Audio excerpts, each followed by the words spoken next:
The scent of my perfume, a delicate jasmine, still hung in the air of the master bedroom, mingling with the faint new paint smell from our recent renovations. I stood in the center of the room, a bride on her wedding night, waiting for a husband who was already 20 minutes late. A cold knot of foreknowledge tightened in my stomach. I was no longer the Alara who would have paced anxiously, worrying if there had been an accident on base. I knew exactly what was coming. The sound of the front door opening was followed by not one but 3 sets of footsteps. I took a deep, steadying breath, smoothing the silk of my nightgown. The performance was about to begin. I walked out into the living room to find my husband, Kale, a major, standing with a woman and a small boy. The woman, Liana, held the child who looked to be about 3 or 4, his head drooping sleepily on her shoulder. She was the picture of tragic beauty, her eyes wide and shimmering with unshed tears. Kale's hand was on her back, a gesture of intimate comfort that felt like a physical blow, even to my prepared heart.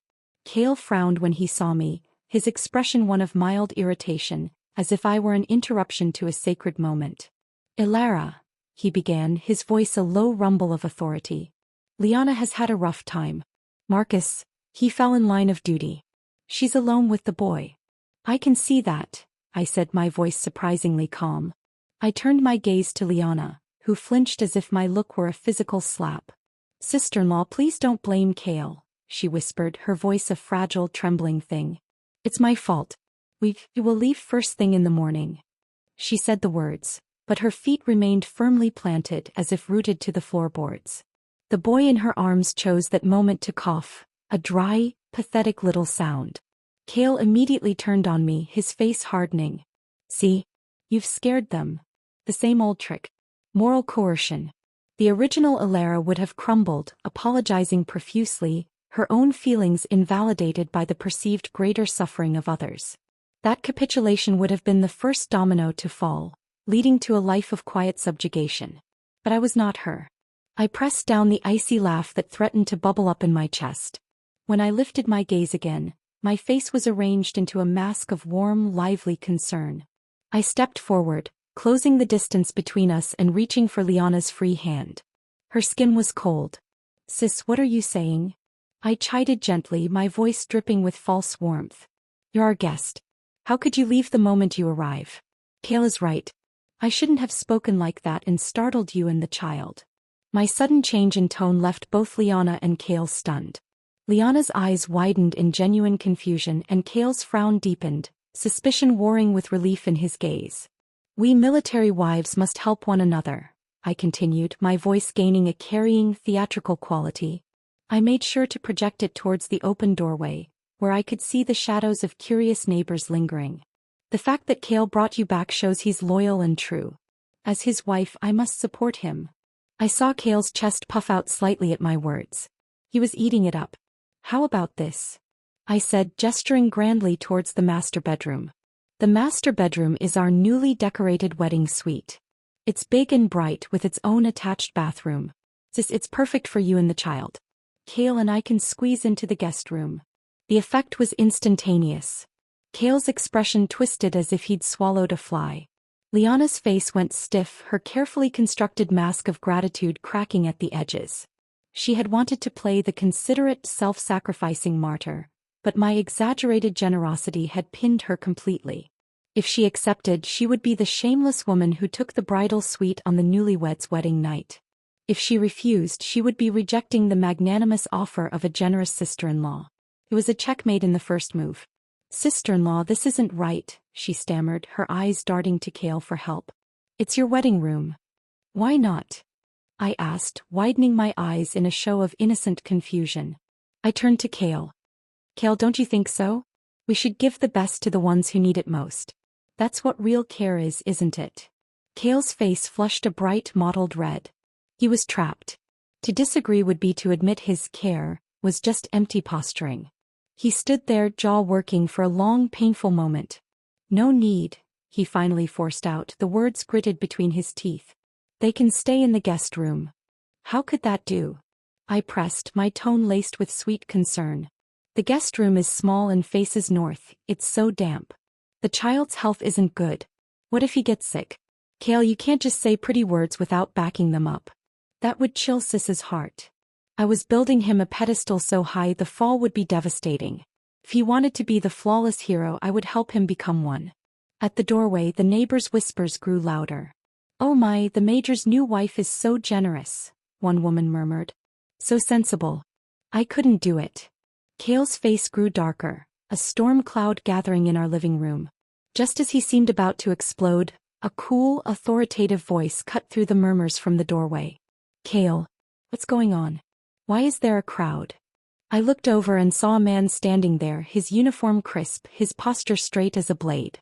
The stars on his epaulets outnumbered Cale's. It was Colonel Thorne, Cale's commanding officer. The only man in this entire mess who, according to the memories that weren't mine, had remained clear-headed. He was the one who had later tried to help the original Alara, only to be rejected by her fear. The moment Cale saw him, he snapped to attention, his personal turmoil instantly suppressed by military discipline. "Colonel Thorne." Thorne's sharp gaze swept over the three of us, a silent, assessing inventory of the scene. His eyes finally landed on me and I saw a trace of inquiry in them. He had heard enough. A new plan formed in my mind, swift and sure. I ignored Cale's nervous tension and deliberately let my shoulders slump slightly, swaying on my feet as if my knees had gone weak. I let my lower lip tremble just so, crafting an expression of someone who had suffered a terrible grievance but was bravely holding on. My eyes, with practiced ease, welled with tears. "Report to Colonel Thorne," I said, my voice trembling with a carefully calibrated blend of respect and distress. It's nothing. It's me. I didn't arrange things properly and made things difficult for Cale." My words were a masterpiece of inverted accusation. I was taking the blame, but every syllable pointed the finger squarely at Cale. Thorne's brows furrowed. When he looked at Cale, his eyes held a distinct displeasure. "Major." Cale, sweating under his superior's gaze, could only mumble, "Colonel, it's just a small family matter. I'll take care of it immediately." Thorne said nothing more. He only gave me one last deep, meaningful look before turning and leaving. But his presence was enough. The highest-ranking officer on the base now knew about the scandal unfolding in Major Cale's household on his wedding night. My goal was achieved. I had no more energy for theatrics. I didn't insist on Liana taking the master bedroom. Instead, I settled for the next best thing. I personally cleaned the guest room until it was spotless, spreading out fresh sheets and bedding with a bustling, wifely efficiency that made Liana visibly uncomfortable. "Sis, you and the child get some rest," I said, my voice all sweetness and light. "If you need anything, just tell me." Liana murmured her thanks, her voice a timid mouse squeak, though her eyes kept drifting towards Cale, pleading for rescue. Unfortunately for her, Cale was drowning in his own troubles and had no attention to spare for her. Once Liana and her son were shut in the guest room, Cale finally turned on me. The door had barely clicked shut before he was in my space, his voice a low, furious growl. "Alara, what the hell was that? Did you have to make a spectacle for everyone?" "Did I?" I blinked, feigning innocence. "Haven't I been supporting you all along? You're the one who said we had to be generous to take care of them. What is your so-called care if not empty words?" Cale was choked into silence. I let the fake smile fade from my face and looked at him with a calm that felt more powerful than any anger. "I married you because I wanted to build a good life together," I said, my voice even and low. "If that's what you want to, then handle things at home properly." I paused, letting the weight of my next words hang in the air. "If you don't," I said evenly, "then there's no need for us to waste each other's time." With that, I didn't spare him another glance. I turned and walked straight into the master bedroom, slamming the door shut with a satisfying final bang. On our wedding night, my husband and I slept in separate rooms. As I lay in the large, empty bed, the scent of jasmine now seeming cloying, I felt not sadness but a cold, sharp thrill. The first battle was over. The war for my life had just begun. The next morning, I woke up feeling refreshed and remarkably well-rested. The silence on the other side of the bed was a balm, not a wound. I dressed in simple, comfortable clothes and emerged from the bedroom to find Cale slumped at the kitchen table. Dark circles ringed his eyes, and his uniform was slightly rumpled.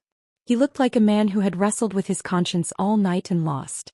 When his gaze met mine, it was a complicated mess of anger, confusion, and a flicker of something that might have been shame. I couldn't be bothered to decipher it.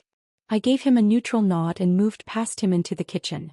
Liana was already there, hovering hesitantly by the doorway like a ghost. "Good morning, sis," she whispered, her hands wringing together. "I was thinking of making some breakfast." "Sis, you're far too polite," I cut in, my voice a chirp of false cheer. I gently but firmly maneuvered her out of the kitchen.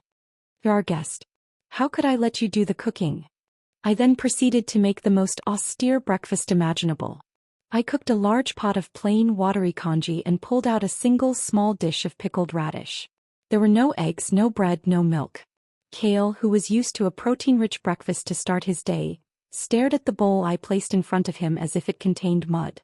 Before he could complain, I quickly filled a large steaming bowl for Liana and set it before her with exaggerated enthusiasm. "Sis, you're still recovering. You need to eat more. Our family situation is a bit tight right now," I said, sighing theatrically. "We'll have to save money where we can. There will be plenty of expenses down the road, right, Kale?" Kale's face turned a fascinating shade of green. He opened his mouth, caught my challenging stare, and then looked at Liana's downcast eyes. He was trapped. He couldn't demand better food for himself without looking like a selfish brute in front of his poor, struggling guest. He picked up his spoon and ate the bland porridge in sullen silence. After this harmonious meal, he left for work with a thunderous expression. I, on the other hand, felt light as air. I tidied up and then strolled leisurely to the military compound's cafeteria. It was peak breakfast time and the large hall was buzzing with officers and their families. The wives were gathered in small clusters, their conversations halting as I walked in. I could feel their eyes on me, curious and probing. Carrying my tray, I deliberately chose the most central table, where a few of the most notorious gossips, Auntie May and Auntie Lynn, were holding court. I didn't have to wait long. "Elara, dear, are you all right after last night?" Auntie May asked, her voice dripping with faux concern. "We heard some commotion." "Yeah, why did Major Kale bring that woman home?" Auntie Lynn chimed in, not even bothering to hide her curiosity. "What was that all about?" I sighed, letting a faint, sorrowful shadow cross my face. "It was a masterclass in performance." "Aunties, please don't blame Kale," I said, my voice soft but carrying. "He's just too kind, too loyal. His comrades sacrificed his life, leaving behind a widow and a child. How could he possibly ignore them?" I looked down at my hands as if gathering strength. If he did, he wouldn't be the man, the hero I fell in love with.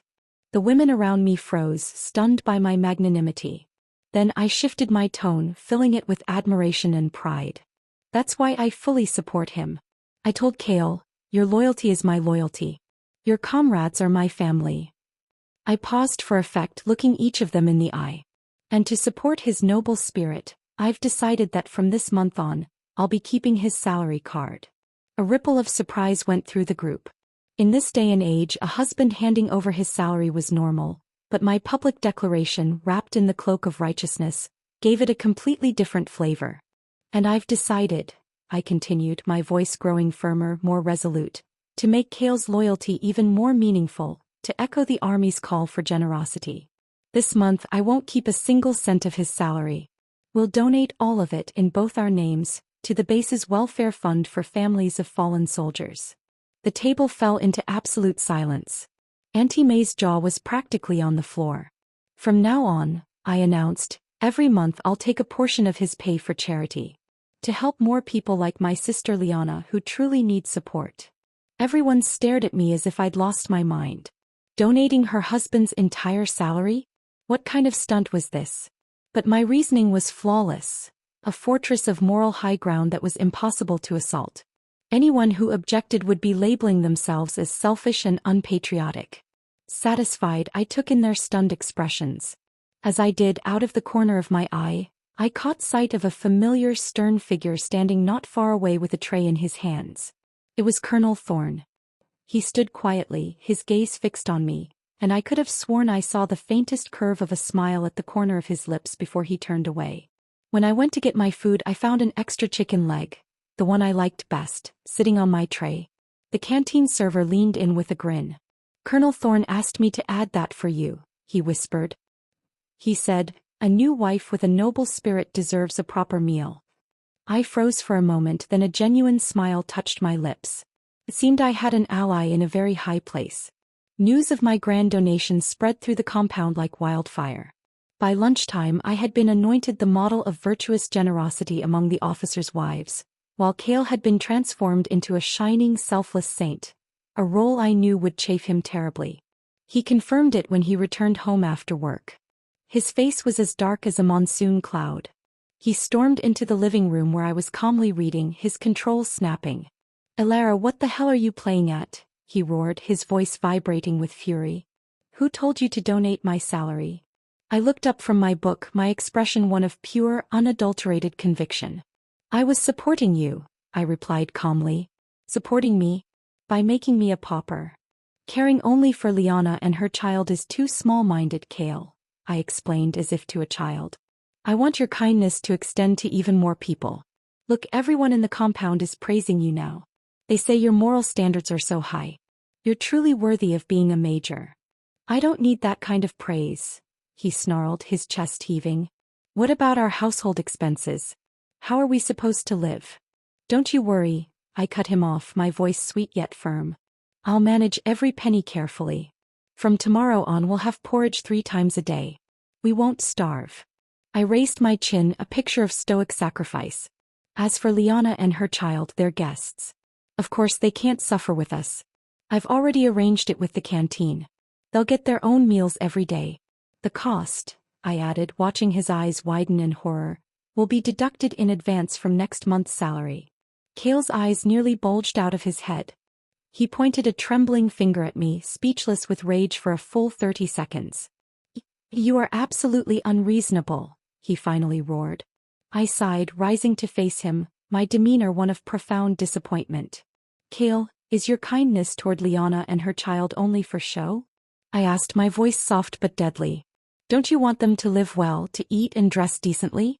If you can't even part with a little money, what right do you have to say you'll take care of them for life?" Every word was a precise, well-aimed blade, nailing him to the cross of his own supposed morality. He could either admit he was a stingy hypocrite or swallow his rage and accept the financial ruin I had engineered. He stood there, choking on his own impotent fury, his face a mottled canvas of crimson and white. It was in that moment of perfect, seething silence that the guest room door creaked open and Liana stepped out. She was wearing a brand new dress, a stylish floral-printed sundress that made my blood run cold for a second before it boiled. It was the dress. The one the original Elara had saved up for months to buy, the one she kept hidden at the bottom of her trunk, too precious to wear even on her wedding day. It was the most fashionable style in the city. Liana tugged shyly at the hem, though her eyes gleamed with triumphant satisfaction. "Cale sis, I couldn't find a change of clothes. I saw this one looked so nice, so I borrowed it for now." She turned her doe eyes to me. "Sis, you won't be angry, will you?" Her words were a timid apology, but her posture was a declaration of war. She was marking her territory, using my own possessions as her flag. Cale's gaze lingered on her, and a brief, unmistakable flicker of admiration passed through his expression at the sight of her in that dress. The sight of his approval, directed at her in my stolen clothes, was the final confirmation I needed. This was no longer just about winning a battle of wits. This was about survival. Angry? I only smiled, a wide, benevolent smile that didn't reach my eyes. I stepped forward and took her hand. "How could I be angry? You look beautiful in it. It suits you much better than it ever would me." I spun her in a gentle circle right there in the living room, my effusive praise making her smile widen with genuine, unguarded pleasure. Then I shifted my tone sharply, raising my voice just enough to carry through the open window to where I knew our nosy neighbor, Mrs. Clark, was likely eavesdropping. "This dress, you know," I said conversationally, "was my wedding gift from my mother-in-law, Cale's mom. She bought it for me in the city, said I should wear it for special occasions. The fabric is wonderful. I haven't even worn it once." I saw Liana's smile falter. Mrs. Clark, who had been pretending to water her plants on her porch, was now frozen, her watering can tilted forgotten. I lifted my hand in a gesture of mock magnanimity. "But that's all right, sis. If you like it, I'll give it to you. What's one dress? As long as you're happy, that's what matters." Liana's smile froze and then shattered completely. She had been transformed in an instant from a pitiful woman borrowing clothes into a greedy opportunist flaunting another woman's wedding gift. Mrs. Clark's expression twisted in disbelief. A daughter-in-law giving away her mother-in-law's precious gift to another woman? The scandal was too delicious. I didn't know it was from Auntie, Liana stammered, her face pale. I'll take it off right now. Don't, I said, holding her firmly by the arm. Once something is given away, it can't be taken back. You wearing it is giving my mother-in-law face. I leaned in slightly, my voice dropping to a conspiratorial whisper that was still loud enough to carry. If she hears that I passed on her gift to someone who needed it more, imagine how proud she'll be of me. What a thoughtful, generous daughter-in-law she raised. Liana stood there in that beautiful dress as if it were woven from nettles. Meanwhile, I walked calmly to the phone in the hallway, picked up the receiver, and in full view of my horrified husband and his mortified white moonlight, dialed my mother-in-law's number. The strongest reinforcement was about to arrive on the battlefield. The phone rang 3 times before a familiar, sharp voice answered. Hello. Hello, Mom. It's me, Ilara. I made sure my voice was bright and bubbly, the picture of a happy new bride. Ilara. My mother-in-law, Gwendolyn, sounded surprised. What's wrong? Did something happen with Kale? No, not at all. I denied quickly, layering my tone with joy. Everything is wonderful. I just wanted to share some good news. That beautiful dress you bought me for the wedding? The floral one from the city boutique? I gave it away. There was a profound silence on the other end of the line. I could picture her face, the initial confusion hardening into disbelief. Gave it away, she finally said, her voice dangerously low. To whom? To Kale's comrade's widow, Liana. I chirped as if announcing I'd won the lottery. She just arrived and didn't have any nice clothes to change into. She looked so pretty in it, Mom, just radiant. So, I decided on the spot to give it to her. I paused, injecting a note of sweet uncertainty. You don't blame me, do you? Kale says we must be generous and loyal to our comrades. I thought you would feel the same, wouldn't you? Another long silence stretched out so thick I could almost feel it through the phone line. Kale was staring at me, his face a mask of pure horror. Liana looked like she wanted the floor to swallow her whole. Finally, Gwendolyn's voice returned, low and heavy with controlled anger. Good child. You did the right thing. There was a sharp intake of breath. You've been wronged. Wait for me. I'll come over tomorrow. I hung up the phone and turned to face the room with a radiant smile. See? Mom is so happy. She's coming tomorrow to see us. For the first time, Kale looked at me with something close to raw panic. Ilara, I'm begging you. Don't blow this up any further. My mom's health isn't good. She can't take the stress. I'm not blowing anything up, I answered with wide-eyed innocence. I was just telling her about our family's fine tradition of generosity and loyalty. She'll be happy, not upset. Kale had no retort. He was utterly defeated, choked into a seething silence. Liana, meanwhile, fled back into the guest room and stayed there all evening, probably racking her brains on how to face the incoming hurricane that was Gwendolyn. I slept soundly that night, the master bedroom all my own. The calm before the storm. The storm broke just past midnight. I was jolted awake by frantic cries from the guest room. It was Liana's voice, pitched high with terror. Leo, what's wrong? Don't scare Mommy. This was followed by Kale's urgent pounding on my door. Ilara, open up. Leo has a high fever. I took my time. I slipped on a robe, ran a hand through my hair to make it look suitably sleep-tousled, and then opened the door slowly. Kale was cradling the little boy, whose face was flushed and alarming red. Liana stood beside him, sobbing dramatically, tears streaming down her face. Hurry. We have to get him to the hospital, she cried. Kale roared at me, get dressed.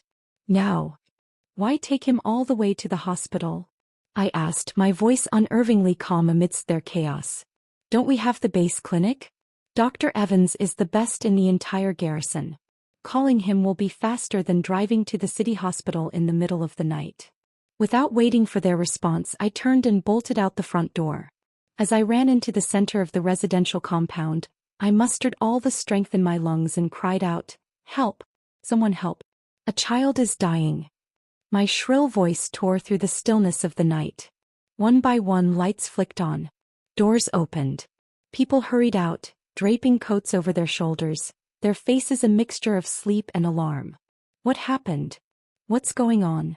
I ran straight to the most densely populated building, my performance one of frantic, concerned sister-in-law. There's an emergency at Major Kale's house. His comrade's son is critically ill. Someone call Dr. Evans quickly. My cry worked like magic. Within 5 minutes, not only had Dr. Evans been roused from the clinic, but several nearby officers, including Colonel Thorne, were alarmed and came over as well. When Thorne appeared at our doorway in a crisp uniform, his brows furrowed in displeasure, Kale's face was no longer pale. It was the ashen color of death. Liana had stopped crying, frozen in place as she clutched her child, realizing the scale of the scene she had inadvertently created. Dr. Evans, a man in his 60s with a no-nonsense demeanor, quickly examined Leo. He listened to his chest, felt his forehead and checked his throat. "It's nothing serious," he concluded, his voice crisp and clear in the tense silence. "Just a common cold with a fever. Give him some children's antipyretics. Keep him cool and hydrated. He'll be fine by morning." The words, "nothing serious," hung in the air, making the entire scene unbearably, excruciatingly awkward. The gathered neighbors and officers stared at Kale and Liana. All this commotion, rousing the entire compound and even disturbing the colonel, over an ordinary fever? Colonel Thorne's expression was icy. He didn't look at the child. His eyes were locked on Kale. His voice was cutting. "Major Kale, you're a battalion commander, not a rookie recruit. Over a minor family matter, you disturbed the whole residential compound in the middle of the night, disrupting the rest of countless comrades. Do you think that's appropriate?" Kale lowered his head, utterly speechless, his ears burning a bright, humiliated red. Thorne then turned to Liana. Though his tone softened slightly, his authority was unmistakable. "Ma'am, your worry for your sick child is understandable. But the army has discipline and the compound has rules. If everyone behaved like this over a simple cold, how could the army function?" Liana's lips trembled, but she couldn't utter a single word of defense. All the while I stood off to the side, playing the part of a frightened, helpless bystander. Once the focus had shifted squarely onto the two of them, I made my move. I stepped forward, gently tugging on Kale's sleeve. I spoke softly as though trying to reason with him, but loud enough for everyone to hear, especially Thorne. "Kale, I know this is hard for you. Liana is struggling to raise her child alone and you're caught in the middle. It must be so exhausting." I took a shaky breath. "I've been thinking, maybe we should divorce." The words sliced through the lingering tension like a guillotine. "You and Liana truly care about each other," I continued, my voice trembling with feigned heartbreak. "And the child needs a complete family. Well, I'll let you go." My voice wasn't loud, but every word was clear, echoing in the dead silence of the courtyard. It was a bomb.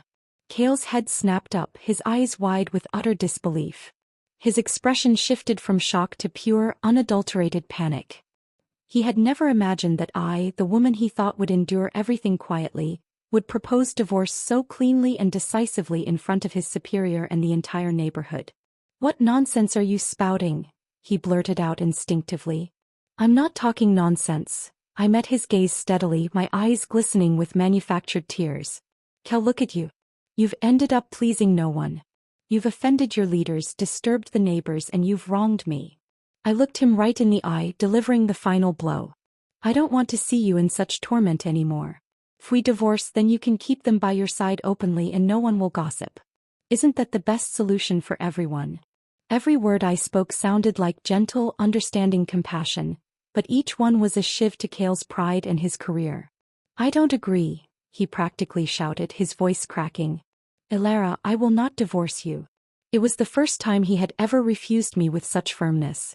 Unfortunately, it was far too late. Colonel Thorne stood silently nearby, watching without interrupting.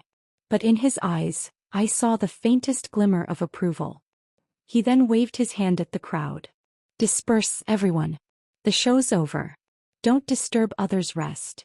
The neighbors, though reluctant to leave the drama, obeyed their leader and drifted away in small groups, casting backward, pitying glances at me. Only when the courtyard was quiet again did Thorne step closer to Kale, patting his shoulder with a tone that was anything but comforting. "Kale, you need to know where to draw the line. As a soldier, your loyalty to your comrades is commendable, but it cannot come at the cost of your own family. Keep that in mind. He cast me one last unreadable glance before turning and leaving. Kale was completely rattled. He even forgot to comfort Liana, who sat frozen in shock on the sofa, clutching her now sleeping son. Instead, he stared at me, repeating over and over, "I won't divorce you. You can forget it." I couldn't be bothered to waste more words on him. I went back to my room and locked the door. The sound of the bolt sliding home was the most satisfying sound I'd heard all night. The next morning, the hallway erupted with thunderous shouting. Gwendolyn had arrived. "Kale, get out here, you ungrateful brat." Her furious voice, honed by years of managing a household and a stubborn son, shook the entire building. I opened my door to a magnificent scene. My mother-in-law stood in the middle of the living room, one hand on her hip, the other jabbing a finger inches from Kale's face. He was still in his pajamas, looking like a scolded schoolboy, drenched in humiliation. Liana was cowering in the corner near the guest room, holding Leo, her face pale as a sheet. The moment Gwendolyn saw me, her anger melted into dramatic concern. She hurried forward, clasping my hands in hers, her eyes brimming with indignant tears. "Elara, my good child, you've suffered," she declared, pulling me into a bony but firm hug. "Don't you worry. Mom will stand up for you." I leaned into her shoulder, squeezing out 2 well-timed tears. "Mom, don't blame Kale. It's all my fault. I wasn't capable enough to keep his heart." My words, meant to soothe, only fanned her fury higher. "Nonsense." She swung her head toward Kale, glaring daggers. "You fool. You've got such a good virtuous wife and you still went chasing after that jinx." Her sharp gaze sliced over to Liana. Liana flinched as if struck. "Auntie, no, it's not like that," she stammered, her eyes filling with fresh tears. "Kale and I are innocent." "Innocent?" Gwendolyn let out a bitter, disbelieving laugh that echoed in the small space. "Innocent enough to sleep in my son's bridal chamber? Innocent enough to wear the new dress I bought for my daughter-in-law? Innocent enough that when your child had a simple fever, you almost tore this family apart and woke the entire military base? And you call that innocent?" Her firepower was even stronger than I'd imagined. Liana was utterly defeated, unable to form a single word of defense. Kale tried to step in. "Mom, please, it's complicated." "Shut up." Gwendolyn smacked his arm aside without even looking at him. "Answer me one question. Do you choose her or do you choose us?" Kale stood cornered, his eyes darting from his mother's furious face to Liana's terrified one, and finally to my calm, detached expression. His face was twisted with pain and struggle, the weight of his own stupid decisions crushing him. Watching the chaos, I felt no satisfaction, only a deep, abiding disgust. I no longer wanted to waste my time acting in this farce. The stage was too small, the players too pathetic. So, while Gwendolyn and Kale were locked in their heated argument, I quietly slipped back into my room and dragged out the suitcase I had already packed the night before. I had known Gwendolyn's arrival would be the catalyst for my exit. When I rolled the suitcase into the hallway, everyone froze. "Elara, what are you doing?" Gwendolyn cried out in alarm. I gave her a gentle, reassuring smile. "Mom, don't worry. This has nothing to do with you. You've always been kind to me." Then I turned my gaze to Kale, my expression turning to stone. "This is between Kale and me." I looked straight at him. "Kale, since you refuse to divorce, I won't force you." I saw a flicker of hope in his eyes, which I immediately extinguished. "But I don't want to stay in this house another minute. I'm moving out for a while to clear my head. You should also think carefully about what you really want." With that, I pulled my suitcase and walked out the front door without looking back. Behind me, I heard Gwendolyn's anxious cries, Kale's hurried footsteps, and Liana's muffled sobs. But I didn't turn around. I wanted them all to know that I, Elara, was not anyone's appendage. Leaving Kale wouldn't kill me. On the contrary, I would live even better without him. I dragged my suitcase straight to the base's logistics office and applied for a single dormitory room. The clerk, a young woman who had undoubtedly heard the rumors, looked at me with a mixture of pity and respect before quickly processing my application. My new room was small, Spartan, and perfect. It was mine and mine alone. The silence was a symphony. I later heard through the ever-efficient gossip mill that after I left, the household descended into absolute chaos. Gwendolyn, true to her word, stood her ground. She threatened to disown Cale unless he immediately sent Liana and her son away. Cale, caught between his misplaced sense of duty and his enraged mother, refused. They had a fierce, screaming quarrel that ended with Gwendolyn claiming chest pains, being rushed to the base hospital. Cale was then left juggling the mess at home, the scornful gossip in the army compound, and the quiet but immense pressure coming from Colonel Thorne. He became haggard and withdrawn almost overnight. But none of that had anything to do with me anymore. My days in the dormitory were simple, peaceful, and leisurely. I read books from the base library, ate my meals in the canteen, enjoying the extra chicken legs that sometimes mysteriously appeared on my tray, and took long solitary walks. The pitying looks from other wives slowly turned into ones of curiosity and a grudging admiration for my nerve. Yet I knew I couldn't drift like this forever. Financial independence is the foundation of personal independence. The original Alara had a high school diploma, which was considered a good education in that era. But the consciousness inside me now was a university graduate from a prestigious English program and held an advanced translator certificate. I couldn't let that skill go to waste. The base often had international exchanges and needed translation and documentation work. It was my way in. I spent a week preparing, then gathered my courage and knocked on the office director's door. Director Sloan was a harried-looking man in his 50s. After I explained my intention, he looked deeply troubled. "Alara, I'm sorry. We don't have any vacancies. And you're still a family member. Procedure-wise, it's complicated." "Director." I cut him off politely but firmly, handing over a handwritten English cover letter I had prepared overnight, along with a perfectly translated military article. "I don't need a formal position. I can work as a temp. You can judge me by my ability. If I'm not up to standard, I won't insist." My handwriting was neat and forceful, my translation precise and fluent, far beyond the average level of that time. Director Sloane's eyes lit up as he read. He adjusted his glasses, looking from the papers to me with newfound interest. After a moment of thought, he said, "Wait here. I need to ask the leader." My heart hammered against my ribs. I had a feeling I knew which leader he meant. Not long after, the door opened and Colonel Thorne walked in. He seemed surprised to see me there, pausing briefly in the doorway before his gaze fell on the materials I'd submitted on Director Sloane's desk. He picked them up and examined them even more carefully than the director had. Then he switched to English. "Explain the strategic significance of this passage in the context of modern infantry tactics." I answered calmly and fluently without missing a beat, expanding on the text with insights that clearly surprised him. He asked 2 more technical questions, each more complex than the last. I met each one with a concise, knowledgeable response. The admiration in his eyes grew stronger with every reply I gave.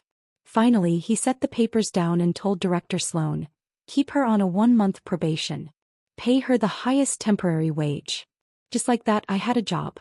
On my first day, I displayed a high level of professionalism. Whether sorting files or translating documents, I worked quickly and accurately, earning nods of approval from my senior colleagues. Occasionally, Thorne would step out of his office and hand me a stack of particularly challenging materials. "Can this be finished by the end of the day?" he asked, his tone all business. "No problem, Colonel Thorne," I replied with a confident smile as I accepted the papers. Our interactions were purely professional, but in the eyes of those who wanted to see otherwise, the meaning was twisted. And I knew it was only a matter of time before one person in particular took the bait. My new life fell into a satisfying rhythm. The dormitory was my sanctuary and the office was my proving ground. I thrived on the mental challenge of translation, on the quiet respect I earned from my colleagues through sheer competence. Colonel Thorne was a fair but demanding superior. He gave me difficult tasks and acknowledged their successful completion with a curt nod that felt more rewarding than any effusive praise. Our interactions remained strictly professional, but they were frequent. He seemed to value my efficiency and sharp mind. Sometimes I'd catch him watching me as I worked, a thoughtful expression on his stern face. It was a look of assessment, not attraction, and I preferred it that way. Inevitably, the gossip started. I heard the first whispers in the women's bathroom. Always in his office with the door closed, a hushed voice said, "Of course, she's ambitious. First she couldn't keep her husband, now she's aiming for the colonel. Shameless." And she hasn't even divorced yet. I knew the source without having to see her face.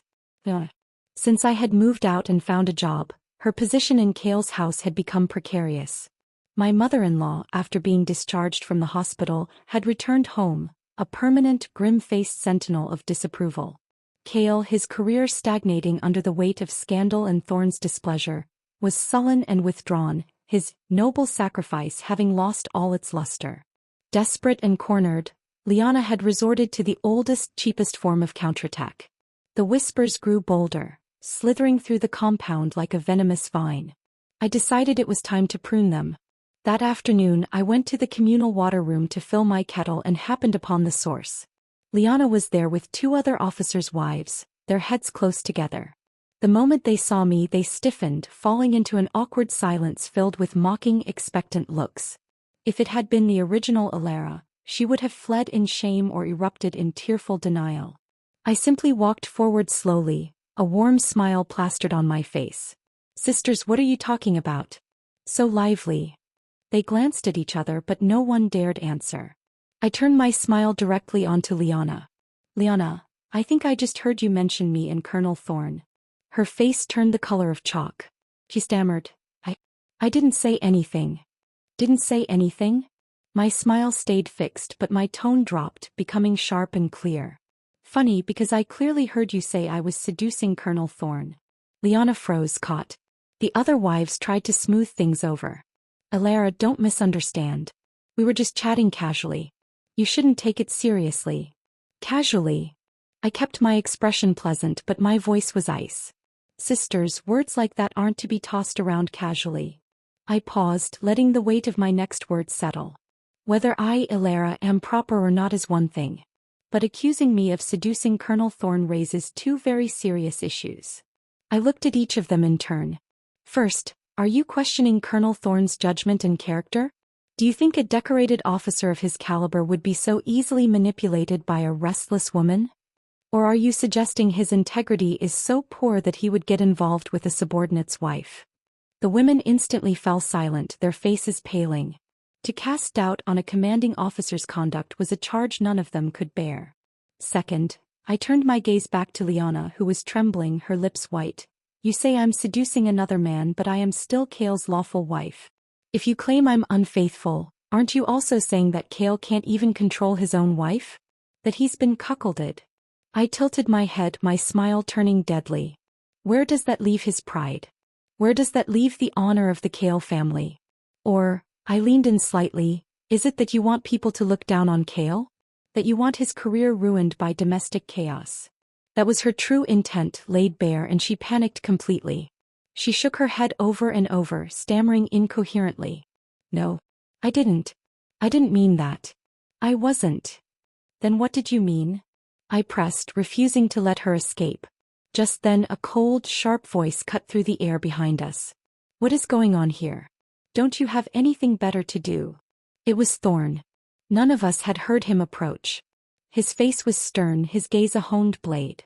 The courtyard fell into a terrified silence. His eyes swept across the group before landing on me. "Explain." Before I could speak, Liana rushed forward, tears spilling down her cheeks in a practiced cascade. "Colonel Thorne, don't misunderstand. It was all my fault.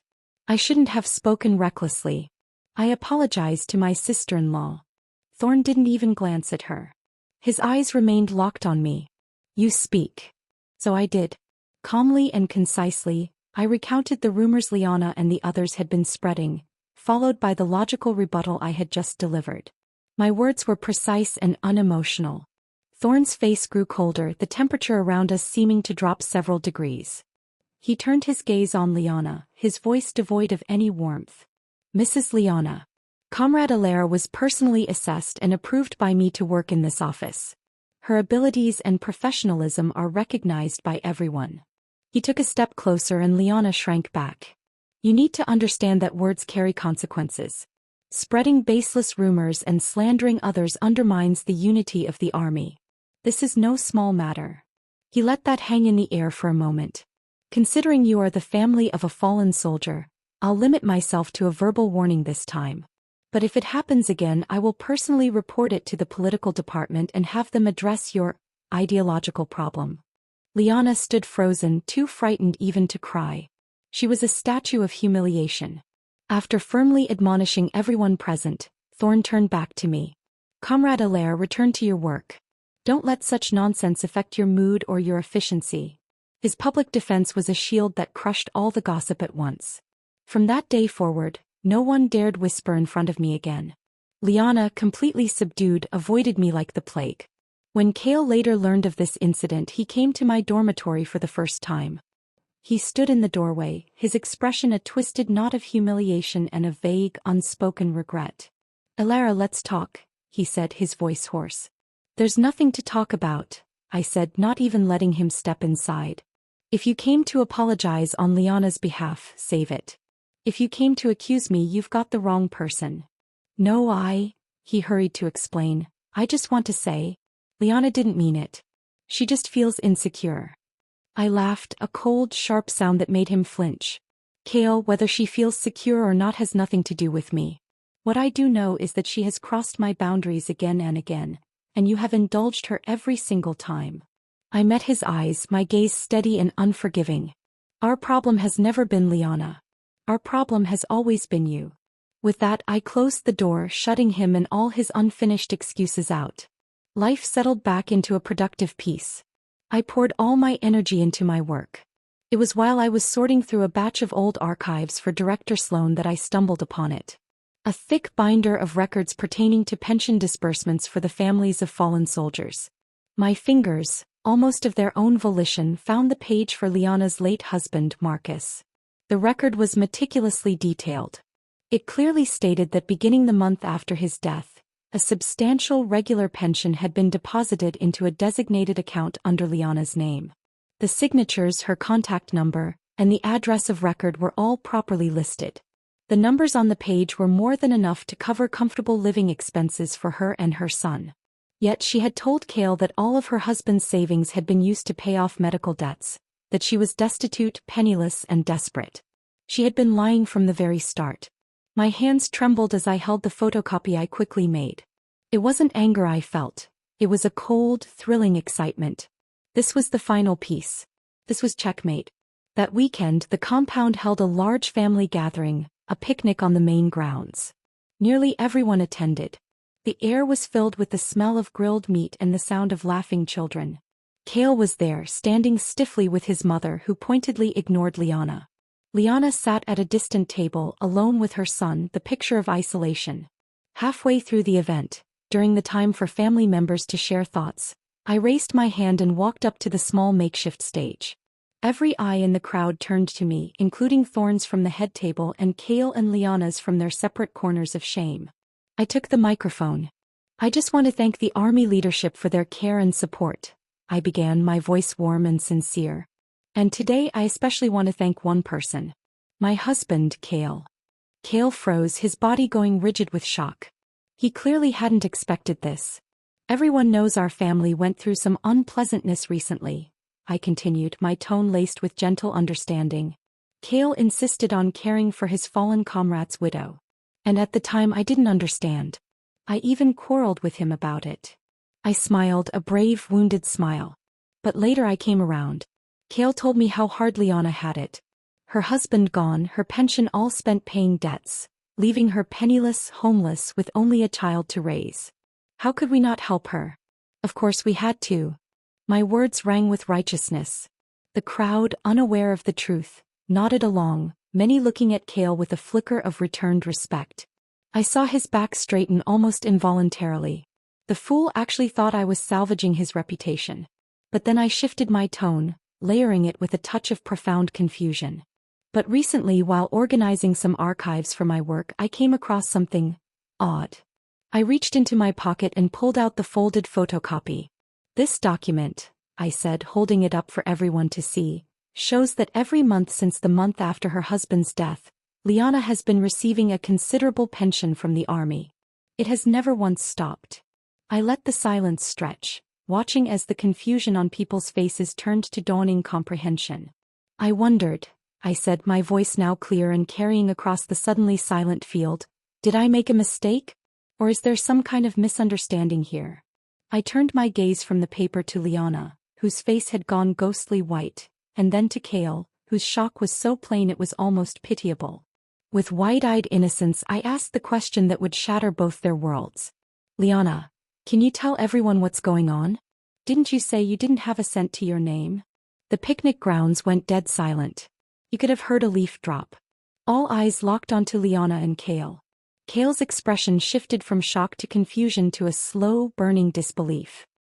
He whipped his head toward Liana, his gaze full of a raw, betrayed accusation. In that moment the entire foundation of his duty and righteousness crumbled to dust. He wasn't a hero. He was a colossal fool strung along and exploited by a calculating woman. Under the weight of countless angry, scornful stares, Liana broke down completely. She tried to stammer an explanation, but no coherent words came out. The mask of the pitiful widow was gone, replaced by the face of an exposed liar. At last, with a strangled sob, she grabbed her son's hand and fled in disgrace, chased by the silent, contemptuous judgment of the entire community. Kale stood rooted to the spot, staring at me. His eyes were brimming with a maelstrom of shame, regret, and a desperate, flickering plea for what? Understanding? Absolution. But I couldn't be bothered to spare him so much as an extra glance. I had given him every chance. I stepped down from the stage, the microphone dropping from my hand with a soft thud. The gathering ended not long after, dissolving into an awkward, buzzing silence. The scandal of Liana's deception and Kale's monumental foolishness was the only topic of conversation. I had won. Not with screams or tears, but with a smile, a public platform, and a single damning piece of paper. Liana was formally summoned by the logistics office.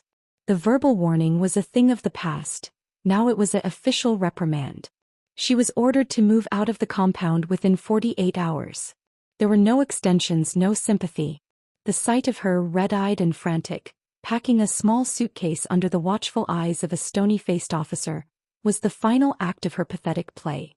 Kale, though not formally punished by a military court, received a different, more enduring sentence. His reputation was in tatters. The image of him as an officer with catastrophically poor judgment was cemented in everyone's mind.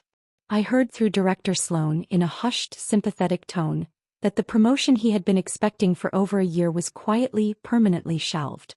He was now a cautionary tale, a man who had sacrificed his marriage and his career on the altar of a lie. He paid the price for his foolishness, and I was done paying for it with him. The day after the picnic I went to his house, my former house, one last time. Gwendolyn opened the door, her face a complex map of grief and grim satisfaction. She didn't say a word, just stepped aside. Kale was sitting at the kitchen table, the same table where I'd served him plain porridge a lifetime ago. He looked hollowed out, a shell of the confident major I had married. I placed the single piece of paper on the table in front of him. It was the divorce agreement. I had already signed it. Sign it, Kale. His hands trembled as he looked at the paper. He raised his head, his eyes bloodshot, his voice a broken rasp. Alara, give me one more chance. Please. It was my fault. All my fault. He began to ramble, recalling fragmented, happy memories from our brief courtship, as if they were charms that could ward off this reality. I cut him off coldly. I'm not a recycling bin, Kale. I don't take back trash. He flinched as if I'd struck him. Ashes from a crematorium cannot be brought back to life, I said, my voice flat and final. What we had is long since burned to nothing. My indifference, my absolute finality, shattered the last of his defenses. He closed his eyes, a single tear tracing a path through the stubble on his cheek. He picked up the pen with a trembling hand, and with an anguish that seemed to consume him, he signed his name. There were no disputes over property. I only took back the savings that were rightfully mine, the clothes I had left behind, and my dignity. I was cutting all ties. The day I received the final divorce certificate from the Civil Affairs Bureau, the sun was impossibly bright, washing the drab government building in a golden light.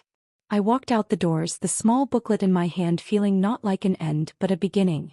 An incredible lightness filled me, as though a physical weight I had been carrying for years had been lifted from my shoulders. I stood on the steps, breathing in the free air, when a familiar military jeep slowly pulled up to the curb. The window rolled down, revealing Colonel Thorne's sharply defined face. He wasn't in uniform but in a simple, well-fitted shirt. His expression was unreadable. "Get in," he said. It wasn't a command but an offer. I didn't hesitate. I opened the passenger door and climbed in. The interior smelled of clean leather and faintly of his cologne. He didn't speak as he pulled the car away from the curb, driving smoothly through the city streets. We rode in a comfortable silence, the events of the past months a tangible presence between us. When we reached the gates of the compound, he didn't drive in. Instead, he pulled over to the side of the road and turned to me, his gaze steady and serious. "Ilara," he said, my name sounding different on his lips, stripped of rank and formality. "Congratulations on regaining your freedom." "Thank you," I said, and found that I was genuinely smiling at him. "Now that you're free," he continued, his voice low and deliberate, "would you give me the chance to pursue you?" I froze. My heart, which had been so calm and settled moments before, began to thunder uncontrollably in my chest. I looked at this man before me, this stern, principled, unexpectedly kind man, whose eyes held nothing but a direct, unwavering sincerity. He wasn't offering pity or a rebound. He was stating an intention, clear and simple. The shock melted away, replaced by a warmth that spread through my entire being. I suddenly laughed, a real, unforced laugh that made my eyes crinkle at the corners. "Colonel Thorne," I said, my voice laced with a teasing note I hadn't known I still possessed, "if you want to pursue me, you'll need to file a report. Is your report ready?" For a moment he looked startled. Then the most incredible thing happened. The stern lines of his face softened and he smiled. It was a small, genuine smile that reached his eyes, transforming him completely. "It's already written," he replied, his tone matching mine. "Ready to be submitted. Just waiting for approval from the highest authority." Our story, I realized, was beginning at that very moment. Not with drama or desperation, but with a quiet understanding and a shared smile. As for Cale, my freedom became his prison. He went mad. The finality of the divorce, the sight of me moving on, broke something in him. He started calling my dorm phone relentlessly, the phone ringing into the silent night until I unplugged it. He waited for me outside my dorm, his eyes pleading. He even tried to block my path to the office, his uniform rumpled, his breath smelling of alcohol. He brought flowers, wilted things from the commissary. He wrote long, rambling apology letters that I burned without reading. "Ilara, come back with me," he pleaded one day, grabbing my arm as I left work. I shook him off with a force that surprised us both. "Let's remarry. I'll listen to you in everything. I've already sent Liana away and my mom agrees too." "That's enough, Cale," I said, looking at him with a calm that felt like armor. "We're divorced. I'm living well now and I don't want anyone disturbing my peace. But whatever you are, whatever you feel, it is no concern of mine."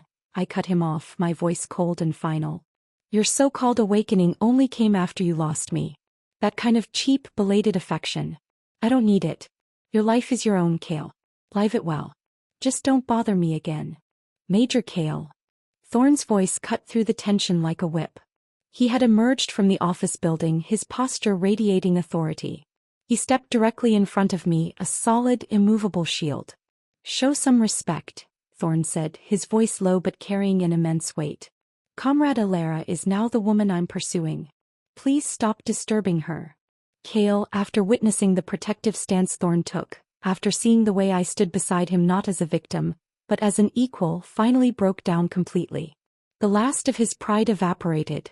Every night, the compound echoes were filled with the sound of him drinking himself into a stupor on his porch, sobbing my name like a child.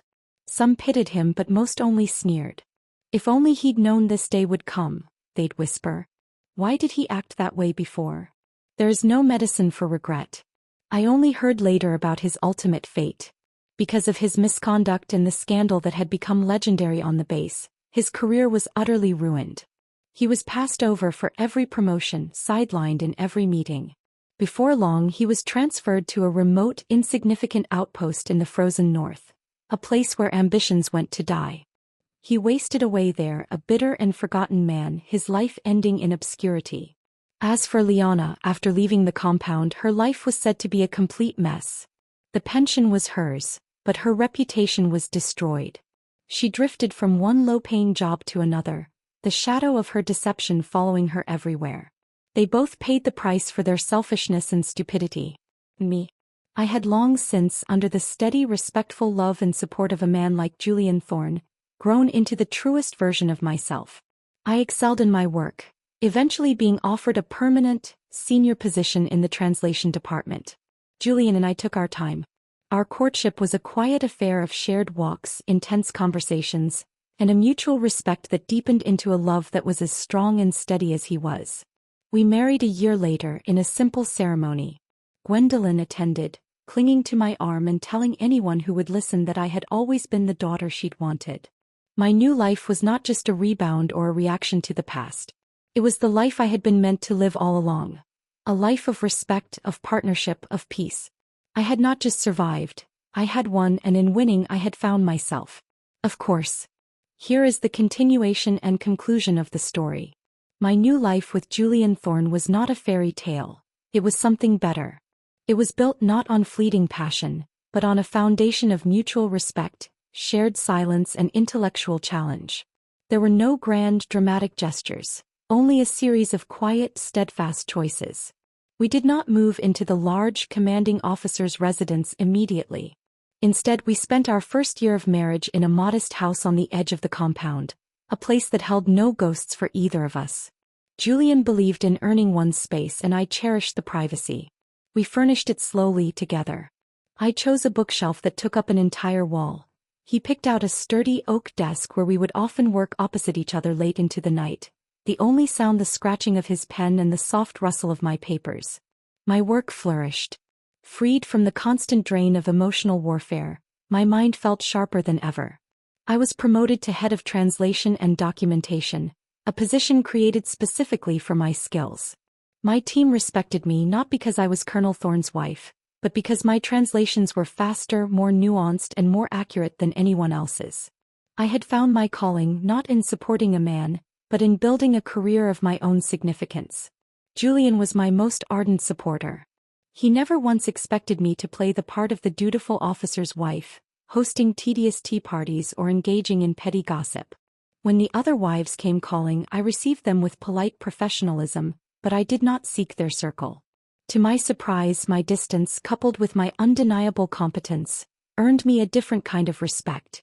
They viewed me as an enigma, a woman who had carved her own path and won the heart of the most respected and feared man on the base. Our love was a quiet force. It was in the cup of tea he would place by my elbow when I was buried in work, in the way his hand would find the small of my back in a crowd, a silent anchor. It was in the debates we would have over international policy, where he valued my opinion as much as any of his staff officers. He saw me not as a prize he had won or a victim he had rescued, but as a partner, an equal. We rarely spoke of Cale or Liana. They were part of a past that held no power over my present. But the echoes of their downfall occasionally reached us. A letter would arrive for Julian, official correspondence, and he would sometimes mention without malice that Cale's name had come up in a transfer list for a particularly desolate post. There was no pleasure in his tone, only a faint, professional disappointment. It was a closed chapter. Then one rain-swept autumn afternoon, the past attempted a feeble resurrection. I was leaving my office, my umbrella fighting a losing battle against the wind, when a gaunt figure stepped out from under the eaves of the commissary. It was Cale. He was almost unrecognizable. His uniform hung loosely on his frame, and his face was etched with lines of bitterness and poor health. The confident major was gone, replaced by a haunted, middle-aged man. He had been granted a brief leave, he stammered, to collect some belongings from storage. "Elara," he said, his voice raspy. The rain plastered his thin hair to his forehead. "You look, well." "I am," I replied, my voice calm. I made no move to go, nor to invite conversation. I simply stood waiting. I heard you married him." "Thorne." "I did." He nodded, a jerky, painful motion. "He's a good man. A better man than me." He looked down at his worn boots. "I was a fool, Elara. A blind, arrogant fool." The apology I had once craved now felt like a pebble tossed at a fortress wall. It meant nothing.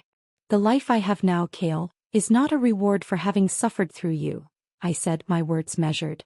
"It is the life I built for myself after I chose to leave. You were the obstacle, not the trial." He flinched, but he did not argue. He had no fight left in him. "I loved you, you know," he whispered, the words meant to be poignant but landing with the weight of a lie. "In my own way." "No," I corrected him gently, finally feeling a flicker of pity for this hollowed-out shell. "You loved the idea of me. The quiet wife who would adorn your arm and never challenge you. You loved the drama Liana offered. You never loved the real woman standing in front of you. Julian does." The use of Thorne's first name was the final, subtle blow. It spoke of an intimacy Cale had never achieved, never deserved. He had no response. He just stood there in the rain, a monument to his own regrets. "I hope you find peace, Cale," I said, and I meant it. Not for his sake but for my own closure. Then I turned and walked away, the sound of the rain drowning out any further words he might have spoken. I did not look back. I knew with absolute certainty that I would never see him again. When I arrived home, damp and slightly chilled, Julian was building a fire in the hearth. He took one look at my face and asked no questions. He simply took my coat, handed me a glass of brandy and led me to the sofa. We sat in silence, watching the flames dance, his arm around my shoulders. He knew. He always knew. And in his quiet understanding, I felt the last lingering shadow of my old life finally dissolve. Years have a way of softening the sharp edges of memory, of turning past pain into a distant landscape viewed from a safe and prosperous shore. 5 years after that rainy day encounter with Cale, I received the official notice of his death. It was a terse, bureaucratic letter forwarded from his last post. He had died of pneumonia alone. There was no one to claim the body. The army handled the arrangements. I read the letter once, then filed it away with other old documents. I felt a quiet sadness, not for the man he became but for the waste of it all. The boy who had once dreamed of being a hero had been consumed by his own weaknesses. I lit a candle for him that evening, a small, private gesture for the ghost of what might have been, then blew it out and went to dinner with my husband and our daughter. Yes, our daughter. Little Anya, with my dark hair and Julian's piercing gray eyes, a child born of love and wanted from the moment we knew of her existence. She was the final joyful piece of our life. She filled our home with laughter and a chaos that was entirely welcome. Julian, to the surprise of many, was a doting, endlessly patient father. The stern colonel who could silence a room with a glance would get down on his hands and knees to play pony with his daughter, her squeals of delight echoing through the house. He saw in her a future unburdened by the past, and he was determined she would know only security and love. My career continued to soar. I was now a recognized expert in military linguistics, occasionally consulted by departments in the capital. I had authored several papers and trained a new generation of translators. The name Alara Thorne carried weight in its own right. I was no longer the wife of, I was simply myself. One summer evening we hosted a small gathering at our home, now the commanding officer's residence, which we had moved into after Julian's most recent promotion. Our guests were a mix of officers, their wives, and several of my colleagues from the translation department. The conversation was lively, flowing from current events to books to the absurdities of base life. From across the room I caught Julian's eye. He was listening to a young captain, but his gaze was on me. That small, private smile, the one that was reserved only for me, touched his lips. In that look, I saw a universe of shared history, of quiet triumphs, and a deep, abiding love that had been built, day by day, through choice and respect. Later, after the guests had departed and Anya was safely tucked in bed, we sat on the porch, watching the fireflies dance in the garden. "Penny for your thoughts," Julian said, his hand covering mine. I leaned my head against his shoulder. "I was just thinking about the path that led me here," I said softly. "It was so tangled and dark for so long. I couldn't see a way out." "You didn't need to see the whole path," he replied, his voice a low rumble against my ear. "You just had to take the first step. You were the bravest person I had ever met, long before you ever knew my name." His words settled deep inside me, a permanent warmth. He was right. The old Alara had been crushed, but the woman I was now had been forged in that fire. I had not been saved by a man. I had been recognized by one. I had saved myself. I thought of Cale, a faint, faded picture in the album of my mind. I thought of Liana, whose fate remained unknown to me, and I hoped for her son's sake that she had found some measure of peace. Their story was a tragedy of their own making. Mine was a story of reclamation. The night air was cool and sweet. Julian's hand was warm in mine. From inside I could hear the soft, even breathing of our sleeping child. This was not a victory over anyone else. It was a victory for myself. I had not just survived the storm. I had learned to dance in the rain, and in doing so, I had found a sun I never knew could shine so brightly. I had grown into the truest version of myself. And the life I had always wanted was no longer a want. It was my reality, simple, strong, and utterly my own. The end.